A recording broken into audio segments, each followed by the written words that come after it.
श्री स्वामी समर्थ. जय जय स्वामी समर्थ. नाम स्वयं शुद्ध आहे. नामस्मरणातून जे निष्मन होत असते ते पवित्रच असते.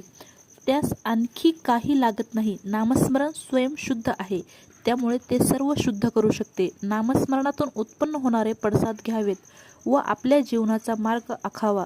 जीवनात नामस्मरणाशिवाय कोणास महत्त्व देऊ नये. प्रत्येकाचे मन निरनिराळे असते, त्यातून निरनिराळे विचार उत्पन्न होतात. त्याप्रमाणे वागल्यास त्रास होईल. जशी परिस्थिती असेल तसे वागावे, त्यातच जीवनाचे श्रेय आहे. मनुष्य जर परिस्थितीस अधीन न होता समाधानी राहू शकला तर ती एक मोठी प्राप्ती आहे. ते त्याच्या कर्मभोगाच्या फलस्वरूप आहे. त्यातच त्याच्या जीवनातील घटना आहेत.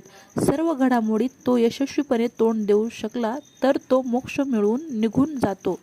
तो स्वतःचा किंवा दुसऱ्याचा दोष बघत राहिल्यावर त्यात तो गुरफटतो.